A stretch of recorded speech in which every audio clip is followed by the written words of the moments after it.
Welcome to my Days of Our Lives official channel. I hope everyone is having a wonderful day. Before we begin, please hit the subscribe button and give this video a thumbs up. John and Steve zero in on a new lead, and Marlena presents a proposition to a floundering Everett. Steve brings Kayla unheroic roses at home after she left them in the office. She scrolls on her tablet, ignoring him.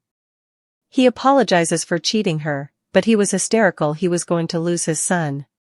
She knows he feels bad for what he did, and because she loves him, she's going to forgive him. Still, she needs to stay frenetic at him for at least a moment. She thanks him for the flowers and jerks them from his hand. Kayla snoots at Steve as she reaches for a bouquet of flowers in his hands. Tate eats with Marlena and John at the cantina. Marlena asks how he feels about not being allowed to see Holly. He says it sucks, because Holly is his friend, but it's presumably for the stylish. At the karaoke's manse, Maggie tells Holly how proud she's of her for telling the verity about the medicines. When she goes to get them tea and bomb bars, Holly sends Tate ans.o.s. Textbook IV got to get out of then. Further how to hear to your favorite cleaner themes as they hold hands. An agitated Maggie opens her mouth wide at Holly. Everett stops Stephanie in the square to apologize for everything. He knows it's been hard on her and that it's hurt her fellowship with Jada. Stephanie strictly tells him they worked it out, but it's also none of his concern. Still, she's curious if he still has passions for Jada. Everett doesn't know how he could have passions for someone he doesn't indeed know. She wonders why he didn't subscribe the divorce papers also. Everett wouldn't forge the name of a man he doesn't indeed know. Stephanie points out he does know him.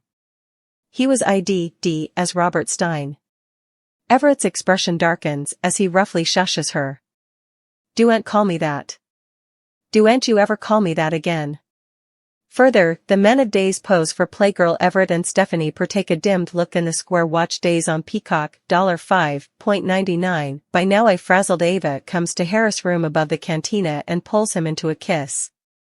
Since Steve is still in the doghouse, he tells Kayla everything about Constantine, John, and Katharina's death. Because he spent so important time guarding John, he neglected to deal with his own guilt and shame. It's time he did. After getting Holly's textbook, Tate lies to his grandparents that he needs to go study with a friend. John and Tate engage in sportful badinage before Tate gets up for water renewals. Alone, Marlena notes how nice it's to see John smile. John says his talk with Harris gave him some perspective. He's trying to remind himself that he was a victim, too. And if Constantine can forgive him, perhaps he can do the same thing. Further, Gabby could eventually be coming home. In his room at the karaoke's manse, Constantine dolefully regards Katharina's print. He pretended else, but he'll no way forgive her killer. He looks at the tabernacle card and recalls it turning John into the pawn. He promises to retaliate his precious son's death. Holly hardly gapes at her phone in the karaoke's manse. Holly gets a textbook from Tate that he'll meet her in the domain in 10 twinkles. Maggie returns to the karaoke's living room with tea and bomb bars, as Constantine joins them. Constantine meets Holly, who reminds him of his son. Holly makes her defenses and leaves to go straight home. Further, Melissa Reeves returning as Jennifer Horton at their place. Steve tells Kayla that he doesn't trust Constantine's remission of John. As Kayla leaves to meet Stephanie, she opens the door to John. She angrily punches his shoulder on her way out. John realizes Steve told her everything. Steve confirms and gets them beers. He feels like a weight's been lifted having confessed to Kayla. In the square, Stephanie guardedly apologizes for offending Everett. Composing himself, he apologizes, condemning it on stress. He's going to CDR. Evans right now for another session. With a confused expression, Stephanie watches him rush off. Further plans for a Melrose Place reboot as Ava and Harris lie in each other's arms in bed. She tells him how much he means to her. She knows he wouldn't abandon her indeed when she's in trouble. He asks if she is. She insists the only trouble she's in is that she doesn't have a place to live. He invites her to stay with him. Sitting coming to Holly, Tate drapes his arm along the domain bench backing. They each hold a plate containing a confection Holly and Tate meet in the domain. They agree that their parents' opposition to their relationship only makes them want to be together more. They kiss and also sit on the bench with treats Tate brought from Sweet Bits. Wearing his hoodie, Holly cuddles up against Tate. Further Gloria luring to return as Days, Liz Chandler, when Everett meets Marlena in her office, he states he's wishing I were anyone but me.